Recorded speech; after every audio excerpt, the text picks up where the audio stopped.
So I believe we're almost ready to start. For whoever just joined, welcome. And it's a pleasure for me to host this live webinar in partnership with Acsenda School of Management.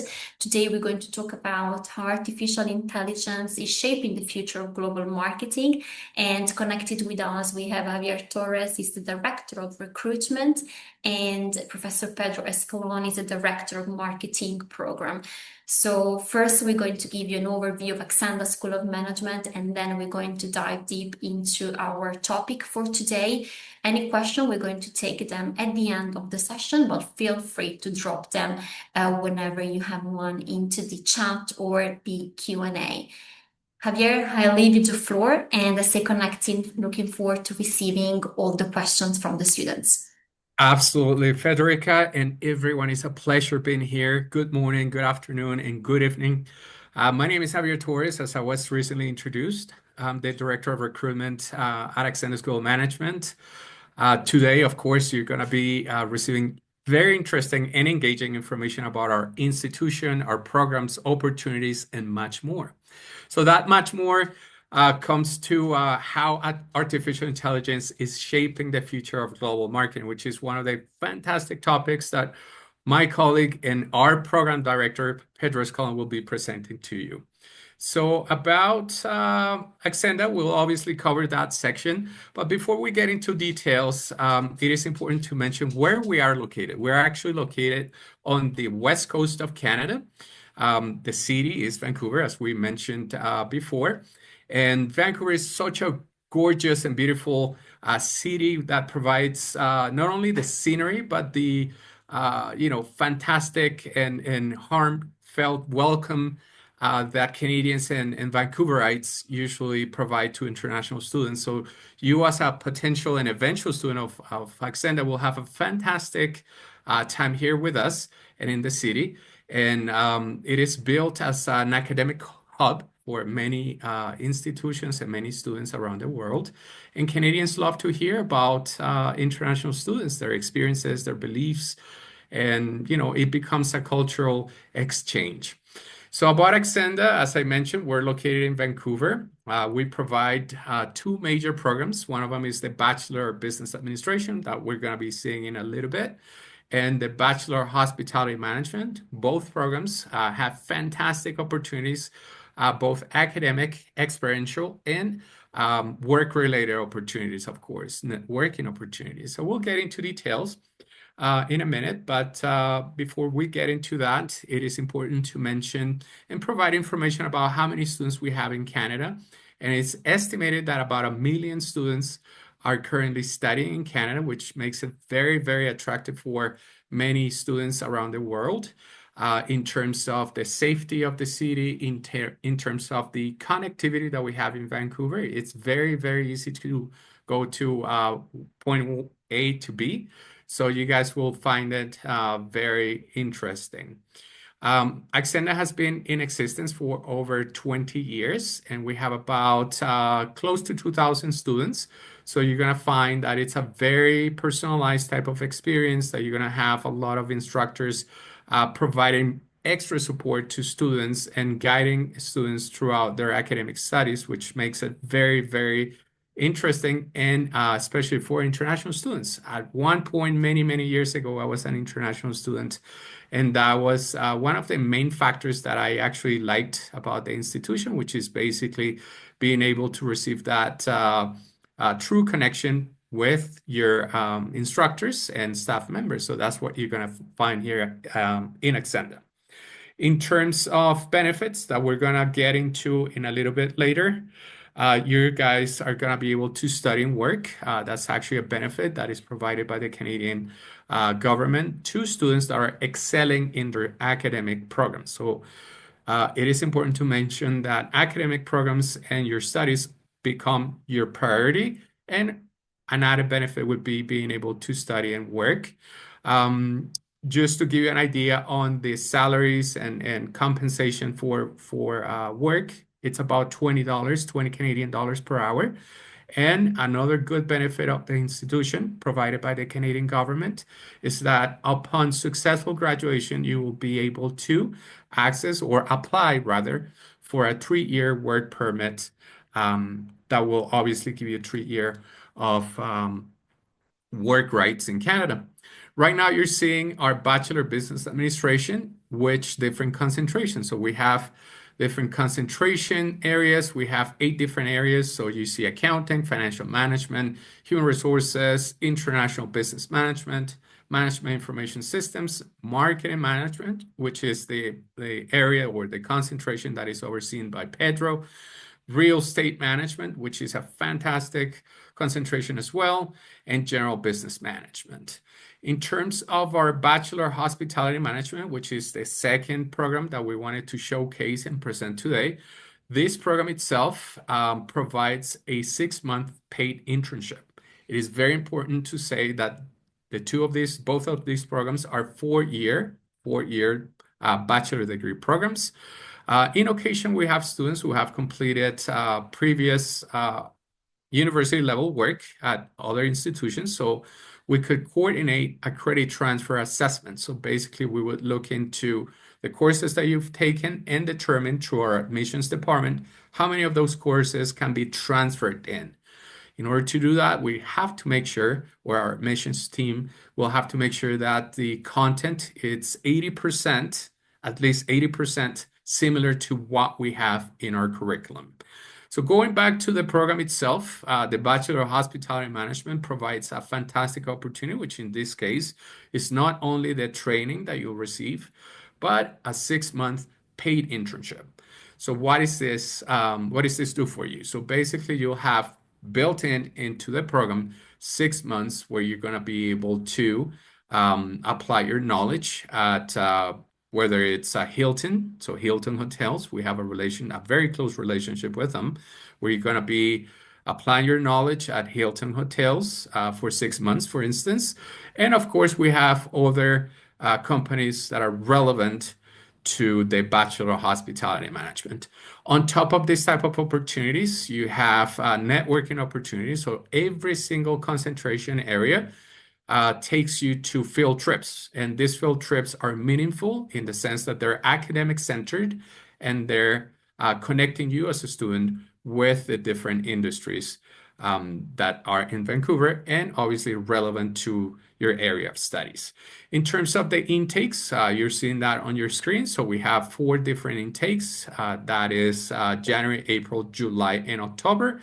Admission requirements, very, very simple. So we just need, or you will eventually need a copy of your passport, a copy of your transcripts, a copy of your high school diploma, a statement of purpose. That's basically a form that you have to complete. We can provide that form.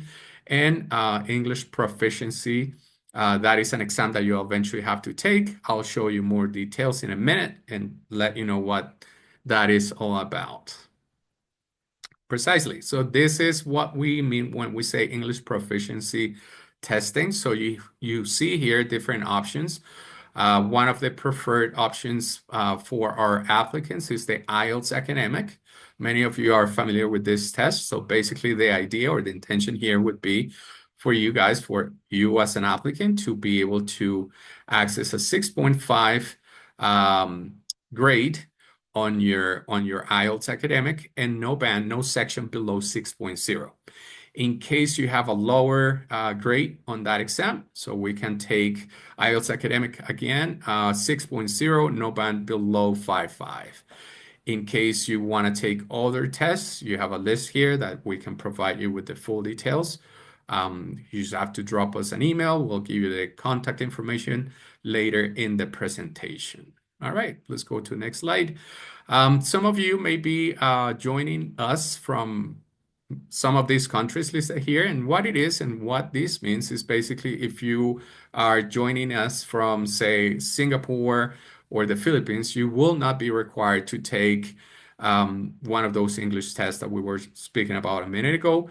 Reason being because English is one of the main languages, or it is the main language of that nation. There again, that's the list of countries there. We'll be happy to provide a list in case you don't see your country in there. So the application process, this is a diagram that will show you the step-by-step journey on how to apply to Acsenda. So basically, there's an application form that is virtual. that you will need to complete. So it's like any other form. It will be requesting your name, last name, address, contact information, email, phone number. And you will be able to upload your documents that will be required for this process, which we just mentioned. And once the application is processed and you meet the admission requirements, you will be receiving a letter of offer, which is under step 2. The letter of offer, let's go back a little bit. Thank you. Step 2, letter of offer, is basically an informative document that will show you the program that you're being accepted to, or you're being offered the acceptance to.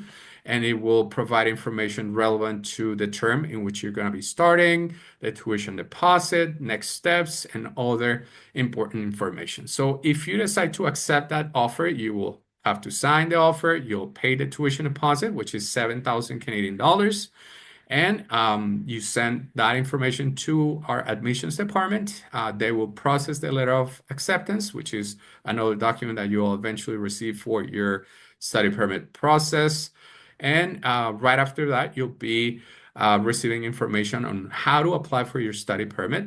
You will eventually, at that point, you will hear what entity will be in charge of providing support for that study permit application. In combination with that institution that will be providing support for that study permit application, you will be receiving a provincial attestation letter known as PAL or PAL. And that's basically another document that is issued by the province of British Columbia. And it's basically one of the documents that you'll be using for your study permit application. Step number 5, I just mentioned. So basically, you'll have to use your LOA, your letter of acceptance, and your attestation letter to submit your study permit application. You will obviously have to wait until that happens, until that study permit application is processed. And once you receive a study permit, if that's the case, you will be able to travel to Vancouver. Prior to that, you'll let us know, of course, that your study permit has been approved, and we'll put you in contact with our student services team, who will be providing information relevant to what to expect in Canada. They can also help you with housing opportunities before you arrive, and any other topic relevant to you arriving in Vancouver, being in Vancouver, studying at Acsenda. And rest assured that every single one of us is more than happy and willing to support you and help you in that journey. So that's something that we actually pride ourselves on, which is providing the extra support to our students. All right, let's go to the next one.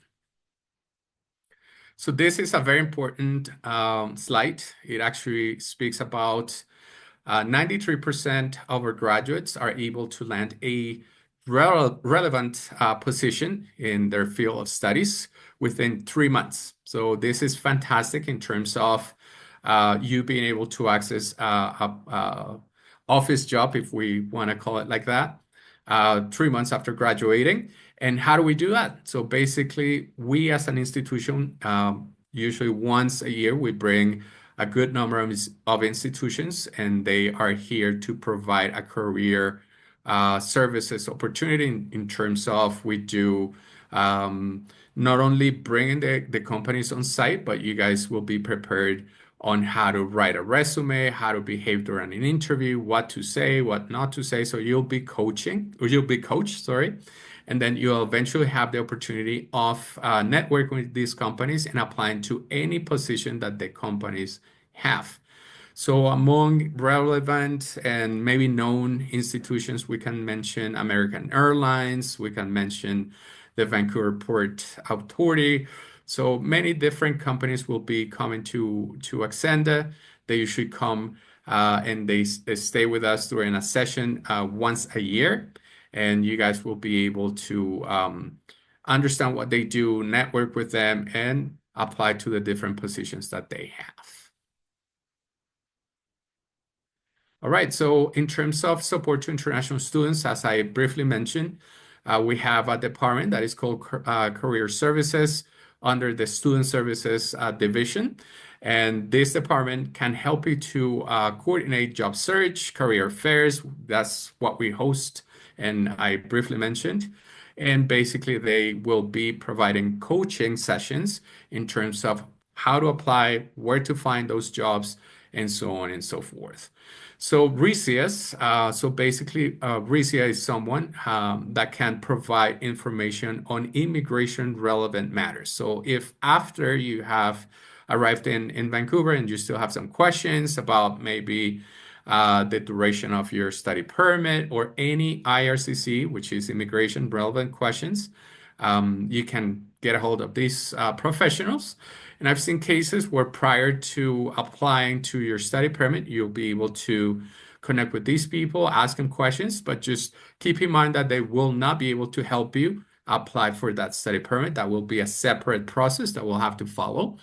Under our student services division, there will be the housing support. So students will be receiving information on how to find a place to stay, whether it's an apartment, whether it's a homestay, any information related to this type of area, which is basically the housing, which is very, very important for you guys to have that coordinated and good to go before you arrive in Vancouver. And basically after you receive your study permit. So Learning Commons, so this is basically a division or is a department that provides academic support to anyone that will be needing support, whether it is math, whether it is English related, whether it is any of the courses that you guys will be taking during your studies.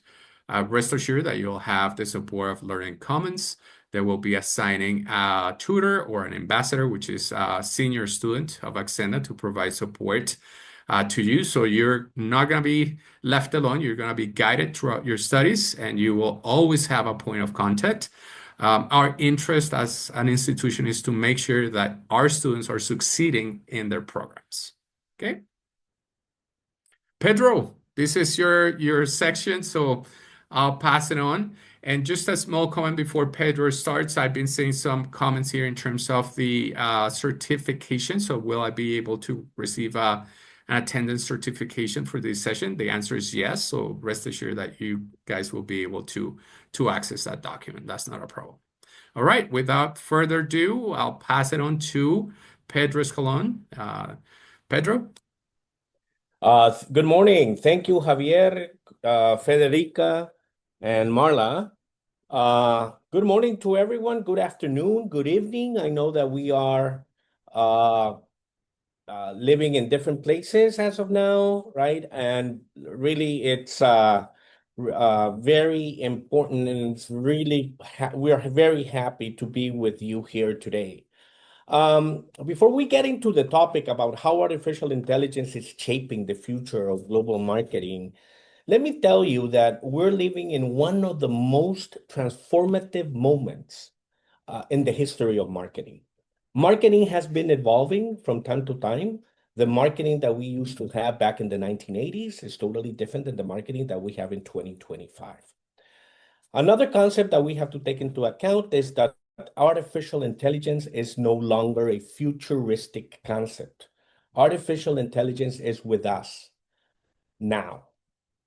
So today's presentation will examine how is it that artificial intelligence is shaping the future of global marketing.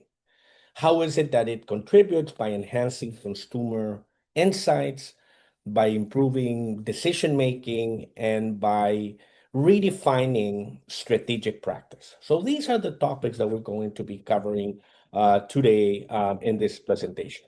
So let's get started. The content that we're going to be focusing today is we're going to be defining some terms. We're going to be defining what global marketing is so that you can understand where are we and where are we heading. We have to understand the environment that also surrounds us, right? We are impacted by external factors nowadays, and organizations have to deal with political issues, with economic issues, with cultural issues, right? We have to deal with technology, and we have to cope up with technology as well. So we're going to go in depth into what that global environment is. We're going to give you a brief definition of what artificial intelligence is, as well as the four strategic elements of marketing, which is the four P's, as we call it, the marketing mix, the product, the place, the promotion, and price, right? Later on, we're going to go into the evolution of artificial intelligence. As I was saying previously, it is important to know where are we coming from, where have we been, and where are we heading in this regard. There is an impact nowadays in 2025 of what artificial intelligence is within marketing. So universities, colleges, companies overall have to change and have to cope with this new needs. So there are new skills that are being required for marketers now, totally new skills than what we used to have. And then we're going to conclude with the future outlook and come up with some conclusions and obviously a session for questions and answers, so that you can ask whatever you want in regards to the topic that we have discussed. So let's start with the definition of the concepts, right?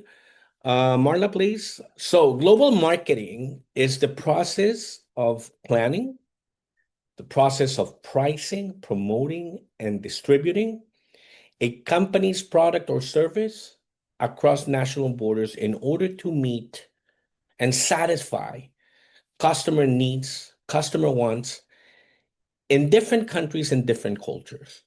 There is a difference between domestic marketing and there is a difference with global marketing.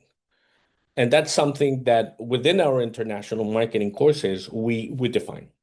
What is a domestic market need and what is the foreign market, right?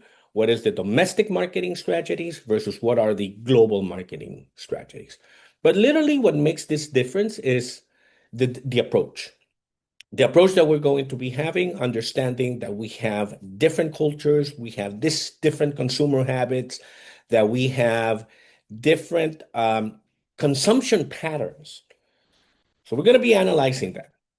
And obviously, if it involves the adaptation of these strategies to diverse political, economic, legal, and cultural environments, while balancing global standardizations with local customization, right? So we're going to be talking about standardization with customization and what is the difference in regards to that.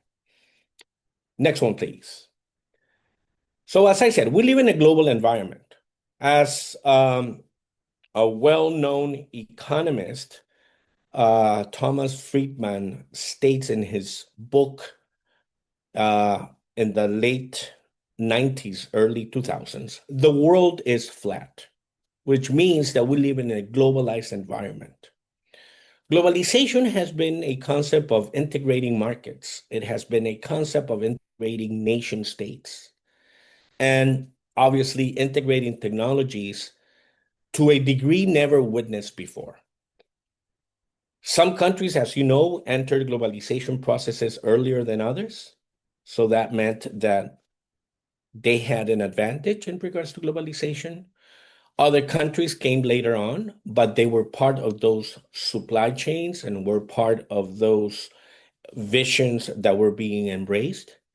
And when we talk about the global environment, we're talking about countries and how countries are negotiating with each other.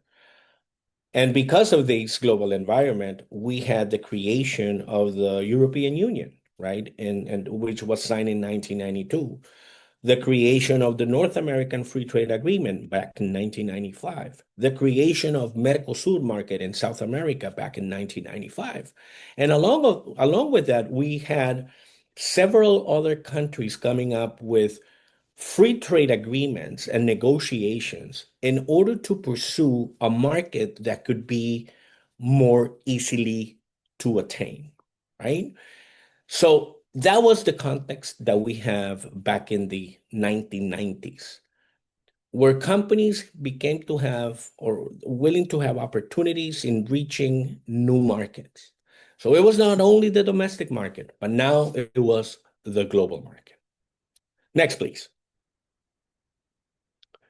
So the global environment, as I was saying previously, embraces several aspects that have to be taken into account. Political and legal issues are very important nowadays because when we're talking about political and legal issues, we have to talk about regulations, we have to talk about tariffs, we have to talk about trade policies that are being taken into consideration.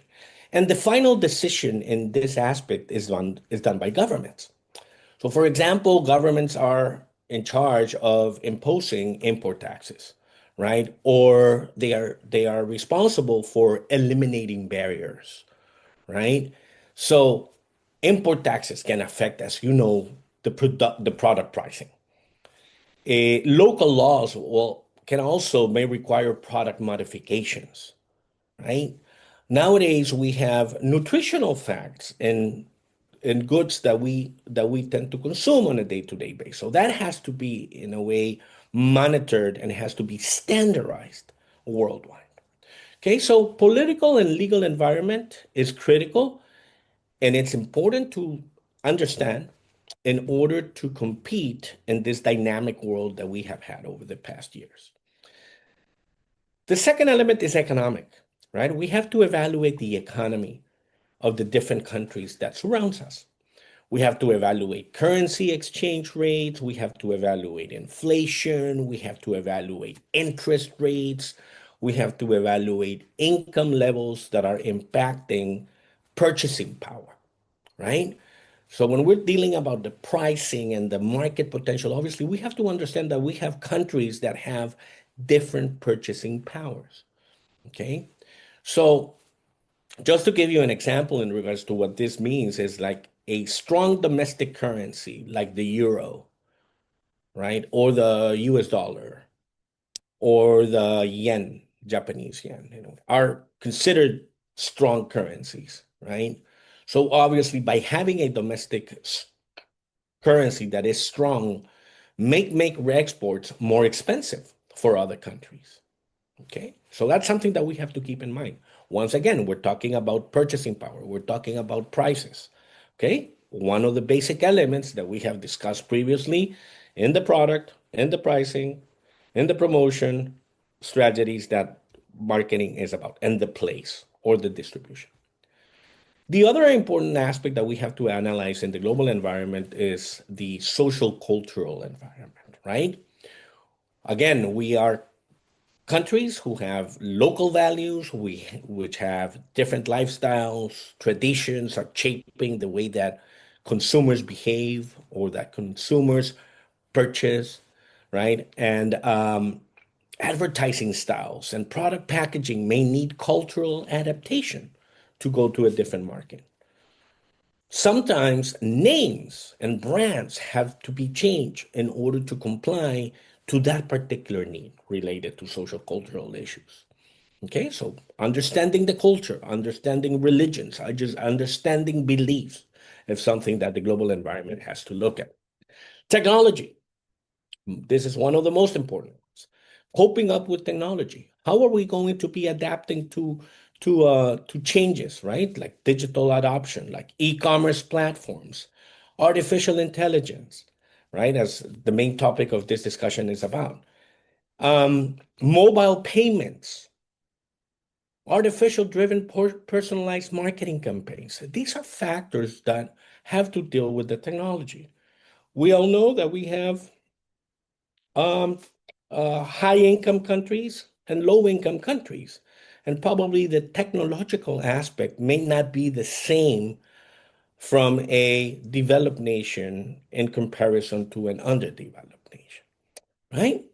So let's see which are the other elements that we have in mind here. Environmental elements, right?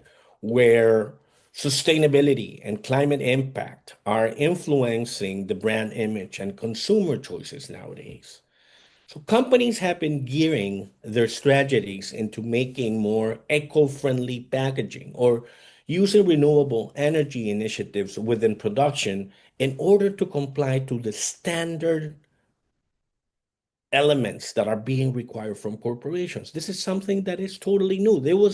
This was not happening back in in the 70s, in the 80s, right? This is an initiative that started to be taken into account in the 1990s, and that countries were embracing this concept. So we started to see eco-friendly packaging and renewable energy initiatives and taking care of the environment concepts, right? So nowadays, this is a factor that influences consumers, because consumers are going to take a decision to buy a product A from company A versus company B and a product B, okay?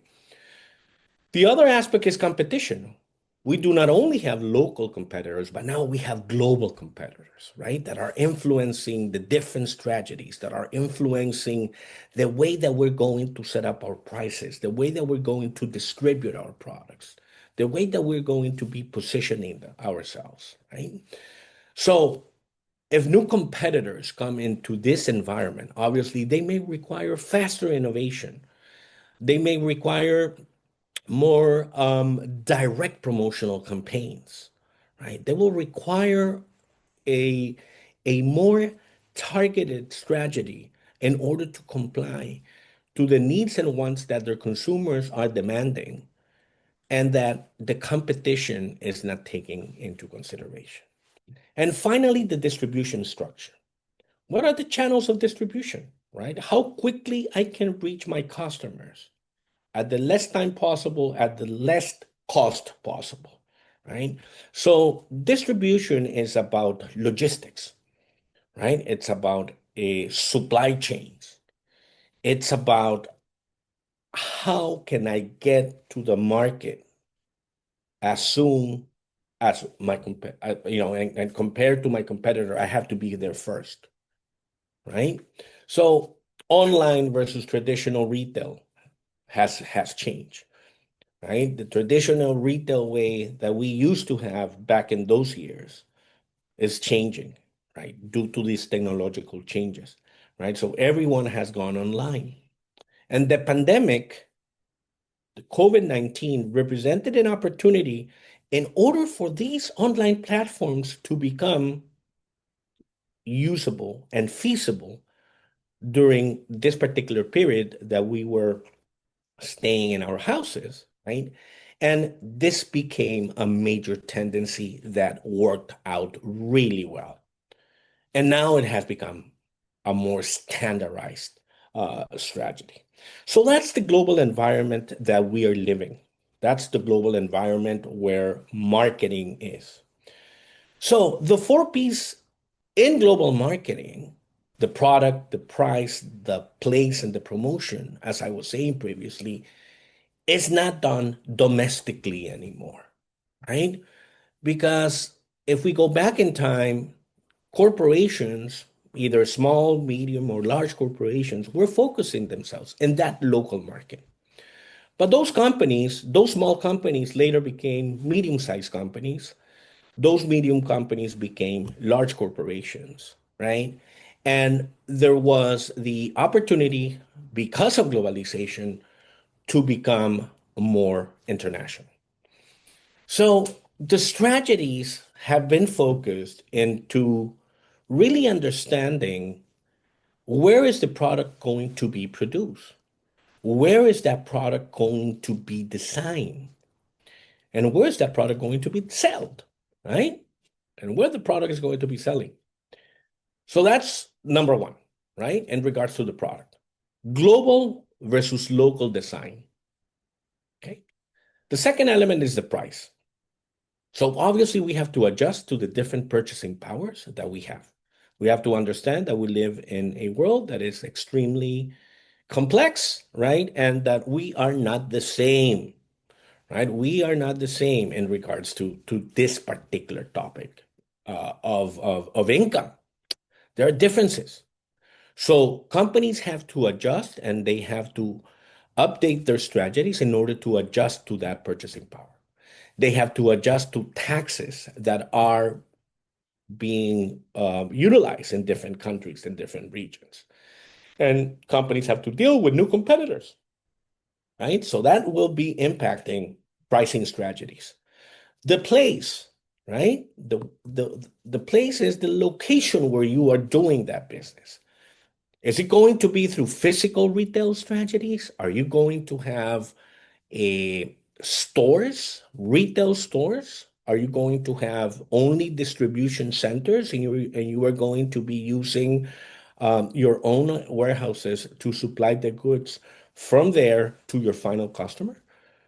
Or you're going to be utilizing e-commerce, right? And there has been a change within the usage of e-commerce that we all know, right? E-commerce has become really important over the past few years. And believe it or not, the percentage of e-commerce activities now have surpassed 65% of what we do in regards to retail. And finally, promotion, the way that you are advertising, right? Trying to adapt to different cultures, trying to come up with a reasonable message that are going to be impacting the market. So again, these four P's are a replication of a strategy from a domestic perspective to a global perspective. And when we're talking about that global perspective, we have to take into account other factors that we have not taken into account before. Next one, please. So, artificial intelligence is totally important, right? It's extremely important. Artificial intelligence nowadays is letting us automate repetitive work. Artificial intelligence is making us and our life easier by analyzing large data, right? Setting up decisions very quickly out of that. It is personalizing marketing and consumer experiences much more faster than we used to do before. And it powers technology like smart devices to be within the market, right? So that is the importance of artificial intelligence. And why is it important for us nowadays?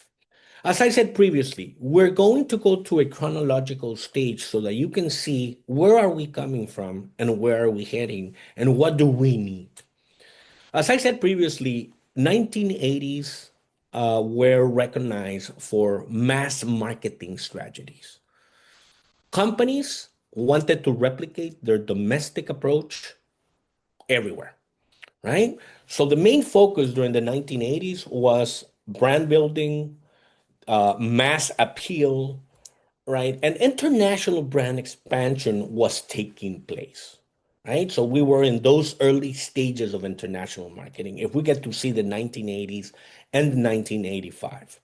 So we have McDonald's competing with Burger King. We had Coca-Cola competing with Pepsi. We have Domino's Pizza competing with Pizza Hut, to give you some of the traditional franchise examples that we were seeing. The strategy was based on product differentiation, and TV and print advertising, uh, uh, TV and print advertising were dominant. Okay, so we didn't have the technologies that we have now. So the usage of TV, the using of newspapers, the usage of magazines were the dominant trends.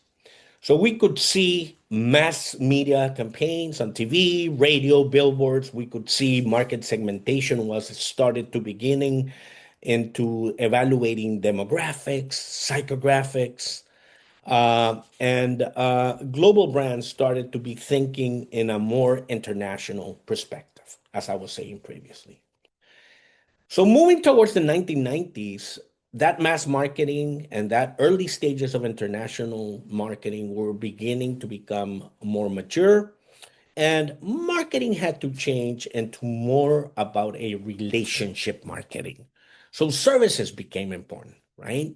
So even though companies were focusing in building relationships and brand loyalty, the strategy was related about segmentation sophistication, which means getting to know my customer much more and more deeply. Okay, so there were some trends, right? Like Nike, Apple, and companies like this that were utilizing relationships in order to build up rapport within the market. And there were early internet marketing experiments toward the late 1990s, but it was not that, let's say, used by the rest of the corporations unless you had the capacity, the financial resources in order to do it. But as we're talking here, back then, 1990s, we still didn't have internet as a whole, right? So it was later in the 1990s that, and I perfectly reminded me about this because I was in university during this period of time. And it was funny because we didn't have any internet yet, right? We didn't have mobile phones back then, right? So what was the approach? How could companies come and convince us to purchase their goods? Anyway, so we moved on. So next, please, into global branding and digital emergence and e-commerce. Okay, so this segment of the new century was focused in global branding, digital marketing, which in a way were in the initial stages, and online presence, right? Everyone had a web page. The strategy was to use search engine optimization. We were using email campaigns, massive email campaigns, right? And website marketing was the most important factor here. So companies such as Google, Amazon, and eBay were starting to get into the market, into their initial stages. And once again, they were using this kind of platforms, global branding, digital emergence, and e-commerce in order to differentiate themselves. We started to see social media platforms such as Facebook in 2004, YouTube in 2005, and cross-border e-commerce started to gain a lot of traction. So 2010, social media, content marketing, right? 2011, customer relationship management. So the strategy was social media marketing, but now we were starting to use other factors such as influencer marketings and mobile first campaigns were appearing because mobility was becoming very important and back in these years. Facebook, Instagram, Twitter were companies that were starting to dominate the advertising world, right? Influencer marketing was becoming really a mainstream, and this was used in Europe and North America and Asian countries. Content marketing became to be very critical. Blogs, videos, storytelling. People were listening to other ways of generating content, right? So you were going to be, let's say, researching much more in regards to a particular product, right? Or a particular service. So you had the power in your hands, which was technology, right? You could use technology in order to search which product or which service was better for you. And marketing campaigns were all started to become mobile, and application-based campaigns started to take a major role. So things were changing, right? So if we move forward to this last stage, next one, please, Marla. Next one, please. There we go. So what has happened in the 20 since 2020? What has happened post-pandemic? Okay. So brands have been transitioning to digital platforms due to the lockdowns that we have because of the pandemic. And that was one of the responses that we were receiving, right? There were social distance measures, so obviously we need to look at the personalization process and digital acceleration through digital platforms. So online shopping was experiencing an enormous growth during these years, right? There were more webinars, there was more virtual conferences, there were more live stream events taking place. 2022, influencer marketing, right, was more important than what it was before. Brands were collaborating with influencers in order to reach target audiences. Social commerce platforms like Instagram and TikTok and all of these were introduced as shopping features, right?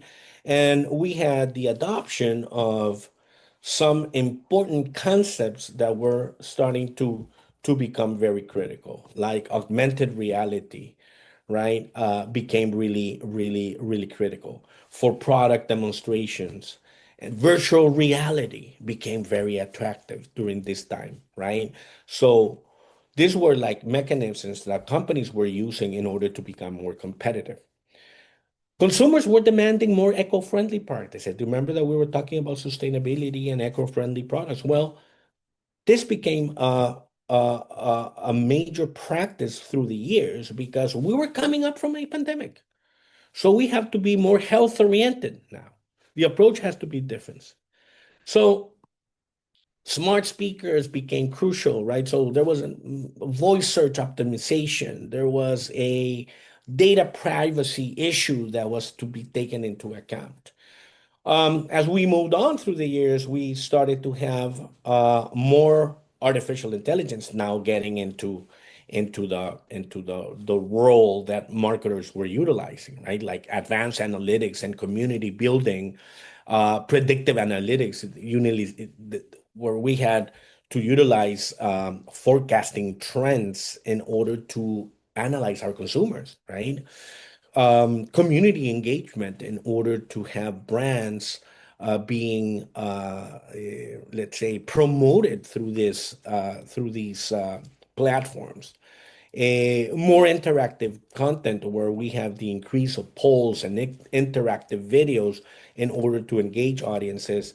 And again, we were having omni-channel strategies, which was the integration of online and offline channels.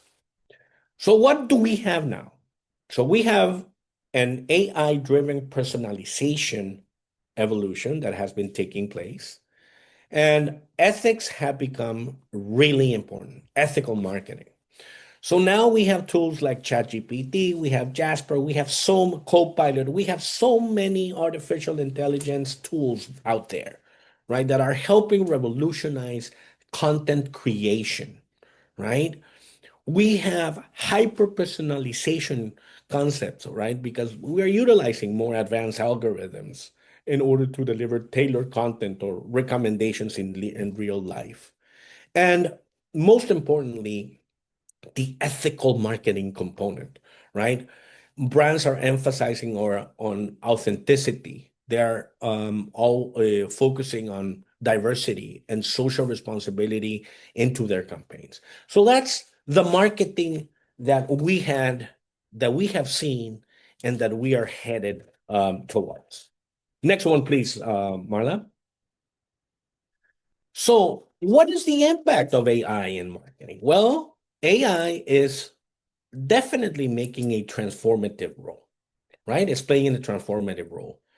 AI's marketing revolution has been about the integration of AI technologies and reshaping all of these marketing strategies, enabling enhanced consumer insights and personalized interactions, which are extremely essential nowadays in order to compete in a world that is more competitive in this new digital landscape that we have. So a transformative role, right, is critical because there is a revolution of AI within marketing. But also, we have to think about the educational adaptation that is being required. We need to prepare the future marketers, right, that are going to be utilizing all these technologies into their day-to-day practices. Acsenda is prepared for that, right? Because we are evaluating constantly our curricula, right, in order to adapt to the new trends that are occurring within the market. Okay, so we want to ensure that future marketers are going to possess those relevant skills that are necessary for the industry, and that's important. So the impact of AI in marketing is a transformative role. It's not only about the revolution that is occurring, but an adaptation within education in order to ensure that we are preparing the future marketers with relevant skills to what the industries are requiring. Okay, next one. So what skills do we need? What skills do marketers need nowadays? Well, we need to have marketers that can have and be very proficient in data interpretation, right? Marketers must adapt the ability to interpret complex data sets. As I was saying previously, one of the important changes that AI is making us deal with is analyzing large data, right? Just imagine for marketing research companies that are analyzing big data, right? Big responses, and how these responses are going to be used by decision makers in order to change a product or in order to come up with a pricing strategy and the way that they are going to be selling the product, right? So the analysis of large data is very critical. So we need to have and prepare marketers with data interpretation. They have to be proficient in data interpretation, transforming that raw data into actionable insights that are going to drive strategic market decisions. On the other hand, we need marketers who have AI tool familiarity, right? So you have to have a mastery of AI-driven marketing tools, right, that are now essential, enabling marketers to automate processes, to enhance consumer engagement through personalized experiences. So AI is important again because it personalizes marketing and customer experiences. So we have to be quick in giving responses into elements like this.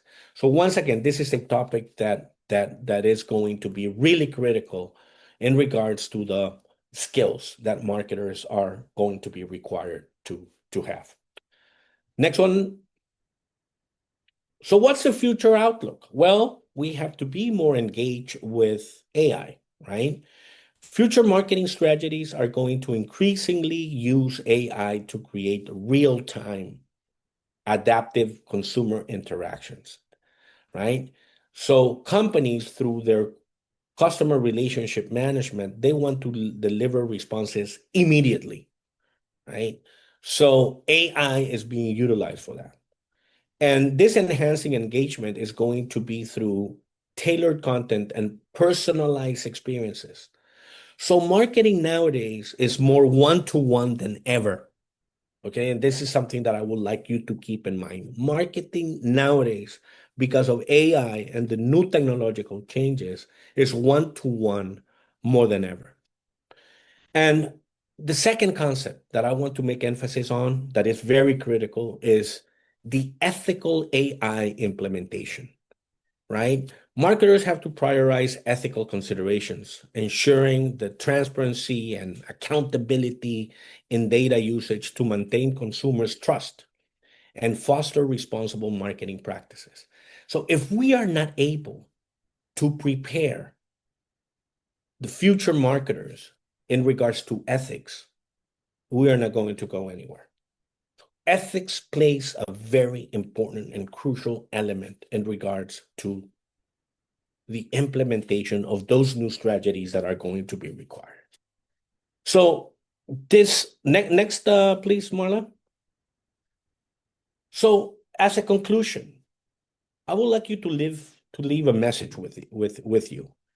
We all have to embrace artificial intelligence nowadays, right? Marketers, educators have to proactively integrate artificial intelligence in our daily strategies, in our curricula, right?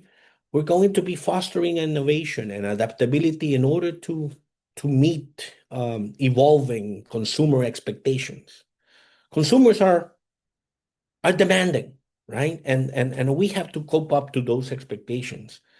And once again, we have to prepare for those future technological advancements in that marketing landscape. So we should not be afraid of artificial intelligence. As I said in the beginning, AI is no longer a futuristic concept. It's a futuristic concept. AI is a tool that is with us. And for marketers, it's going to be an important one as we're heading towards the future.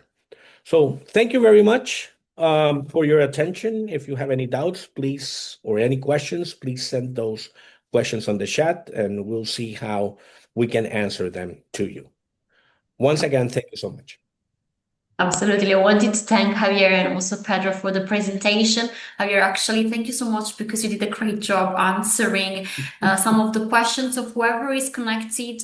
Please type them into the chat, the Q&A. We're going through some of the questions for the professors, but for whoever is connected, if you have more questions about application or programs, is really the time. Just wanted to mention that Javier actually published some links very useful about the application. If I understood correctly, there is no charge for the application at this time. That is correct. So they will be able to submit their application and documents at no cost. Eventually, if they want to proceed with the offer and the acceptance, rather, they will be covering the application fee. But at this point, they will not have to pay for the application fee. Amazing. Thank you so much. No worries. Pedro, a few questions for you actually, where you were presenting. Melanie asking, do you teach this in class? And then do you think it's worth it to study marketing or the AI will change something in the job market? Well, Melanie, thank you very much for your question. This is a very important one. It's worth to study marketing. I think that marketing within the business area is being more transformative nowadays, right? Because we have to cope up with technology. I do teach a course like this. I teach Introduction to Digital Marketing and as primary courses, and we have also topics related to data analytics. We have topics related to international marketing strategies, right? Utilizing artificial intelligence. And definitely, it is an enormous opportunity. Corporations are looking for resources, human resources that have this knowledge, right? And AI will change the job market, right? But we need to have the adequate skills in order to make a difference. And I think that marketers have that opportunity. Marketers have the opportunity to make a difference. Thank you. Navi, actually, we have a couple of similar questions from Navdeep and another attendee is asking, how can a small or early stage business use AI-driven marketing tools to compete with large global brands? So basically, a couple of students were saying, if I have a small business, how can I compete with big brands that might have more resources? Very good question. Small companies do have a challenge, but also small companies, through the entrepreneurial perspective of the owners, they have to make a change. What has differentiated us from those traditional multinational corporations that we have versus those entrepreneurial companies that have been created through the years and those entrepreneurial companies that are going to be created in the future, it's the mindset. Entrepreneurship is a mindset, right? It's not something that you're going to born with. It's a mindset that you're going to be developing. And entrepreneurs do need to have that technological concept and that is going to build up strategies that are going to be helping them pursue the positioning of their brands in the future. If you are able to come up with products and services that no one else is offering, you are going to make a change, right? And that's how entrepreneurs have been successful. That's how Airbnb, that's how Amazon, that's how, name it, any company that we have nowadays have made an impact through technology, right? And these were companies that started with an idea, right? Out of nowhere. How did Amazon started? How did, let's say, Airbnb started, right? How Uber started. They were small companies, but they were able to position themselves in coming up with technologies that are going to be attracting the consumer. And that's why they have been successful. So when we're thinking and creating companies, we need to think about that. It's going to be a challenge. It's going to be more difficult because of the lack of resources. But my response to that is you have to be persistent into what you think, right? If you have a goal to meet, don't get distracted by your surroundings. You have to go for it. Thank you. Anna, question, what skills do you need to work in marketing? And can you work in marketing even if you study a different degree? Marketing nowadays is for everyone, right? So it doesn't matter if you are in the human resources or if you are an engineer or you are a MIS student. Marketing is going to be part of your life, right? We market ourselves, right? When we go to an interview, we're marketing ourselves. When we're trying to promote something on our own, we are marketing ourselves, right? So marketing is not necessarily only for those who are going to be pursuing those type of jobs, because marketing is everywhere. So what are the skills that we need to focus on? AI-driven marketing is really critical, right? Trying to understand what AI-driven marketing is. Data literacy and data analytics is going to be another factor that is very important. A digital marketing expertise or digital advertising expertise is going to be something that is going to be crucial in the future. How to manage social media. Nowadays, we have social media strategies that are being utilized by companies, and how you're able to engage with the different communities, with your different customers, right? So community management is also critical. Content creation, storytelling are aspects that are going to be critical. Search engine optimization is something that is important as well. And customer experience. Customer experience is not going to end, never, right? Because as I was saying previously, now more than ever, we have a marketing one-to-one because of technology, and that's very critical to have into consideration. So these are the skills that I think you should be working towards. And these are the we have identified within the educational sector and within Acsenda especially, we have identified that these are the skills that we need to have in order to prepare students for their future careers. Amazing. We still have time for a question. You mentioned before in your presentation, what do you think of using ChatGPT for creating social media campaigns? Well, nowadays we do not only have ChatGPT, right? We have many other platforms that we can use in order to create social media campaigns. Um, we have to learn how to use ChatGPT ethically. And that is something that we were mentioning before, right? The ethical component of using this, because this is related to copyrights, right? You don't want to come up with something that is illegal that is going to be impacting you. So ChatGPT, Copilot, Jasper, any platform nowadays can be useful if we're able to use them smartly. And if we are able, because these platforms can think for us in a way, right? But the mind is more powerful.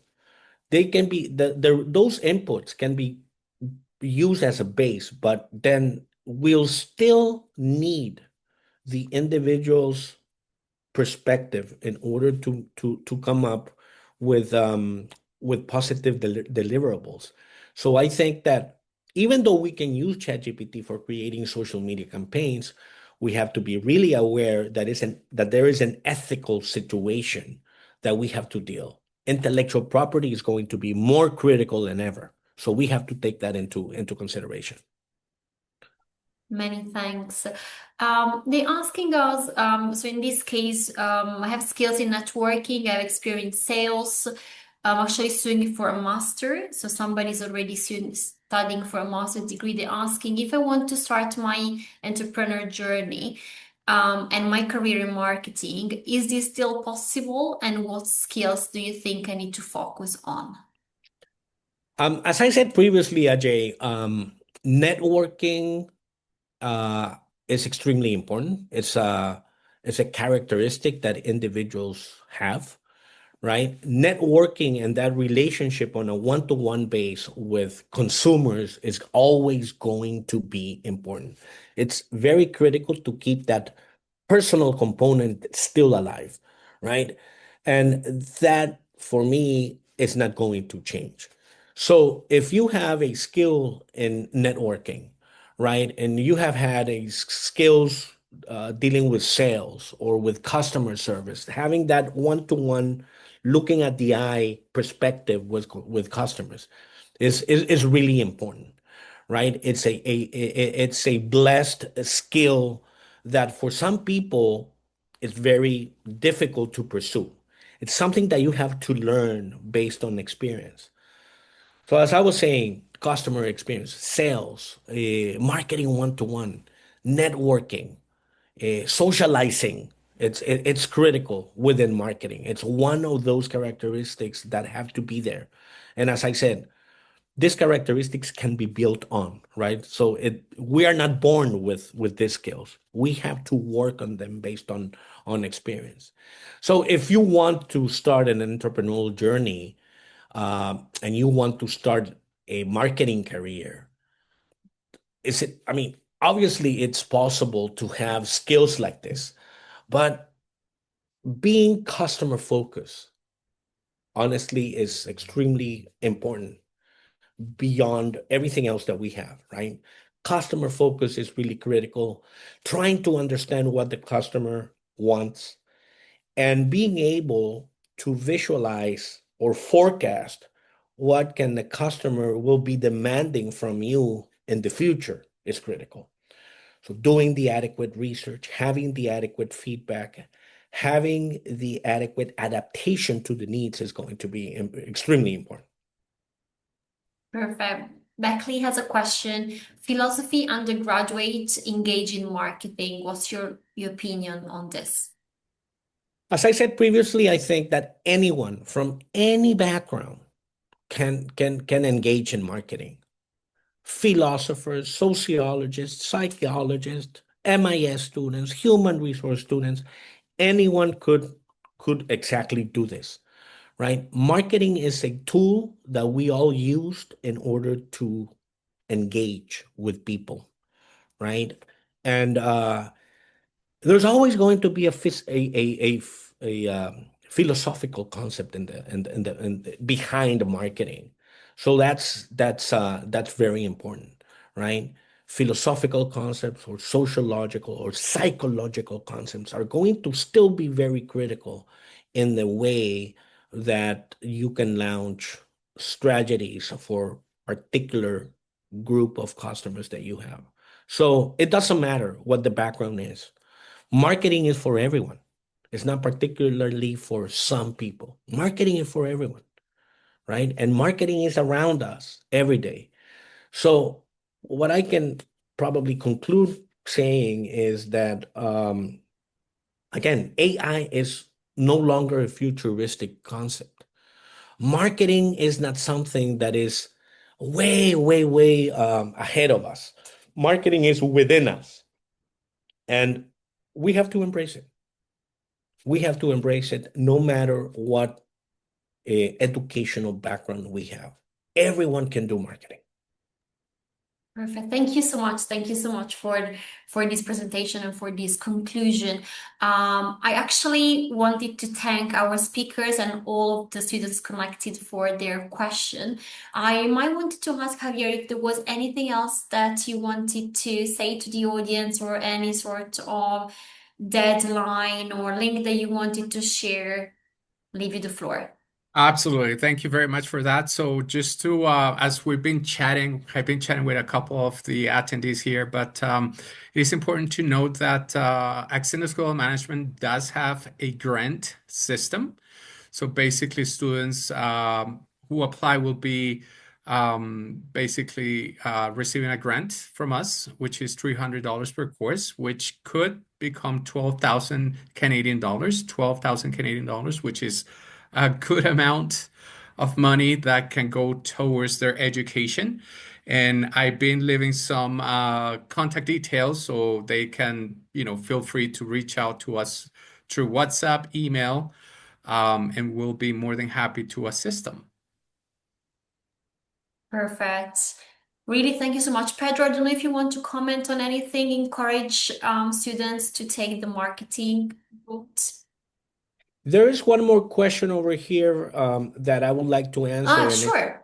yeah, what is the importance of philosophy under marketing? So let me say here that we've been talking about beliefs, we've been talking about ethics, we've been talking about values, right? That marketers need to have in the future. So I think that component of the philosophy behind marketing, right, refers to that particular concept of guiding beliefs, guiding values, and approaches that are going to be shaping how an organization understands customers, how an organization is able to create value and is going to be able to compete in the marketplace. So, in general, what I can say is that artificial intelligence obviously is shaping the way that marketing uh, is uh, is being done nowadays. And I would like you guys to take an opportunity to evaluate a professional development with this. And Acsenda is going to be along with you in trying to cope up with those particular expectations that you have in regards to a wonderful topic, which is marketing. We have, as Javier has been mentioning, a very a competitive program in regards to what marketing as a whole is, or our Bachelor of Business Administration is about. So please have an opportunity to and take a chance to evaluate and see what we can offer. And we will be very happy to answer any questions further on for you. Perfect. I totally hack on this. Like, as you can see, team is very much approachable. Javier, Pedro, Marla, they've been here answering all of the question. You might have a question after this session, which would be great. We're going to share with you an email after the event. We recorded the event, so in case you can rewatch it and focus on some bits that you might have missed. Javier has shared with you some contact details that you can reach out in case you have any further questions. So even if you're just exploring option, I strongly advise you to reach out to the team and to find out if, Acsenda School of Management could be the best option for you. I have to say from my side that all of your session has been wonderful and you always focus on topic that are very much valuable for today's job market, which is something very important. Because I believe that this is gonna also help the graduates then to enter into the job market if they actually acquire all the skills that they need. So thank you so much. Thank you so much for our panelists today. Thank you so much for all the students that were connected. And I look forward to seeing you soon at the next live webinar with Acsenda School of Management. Thanks and have a great rest of your day. Thanks. Bye. Thank you. Bye.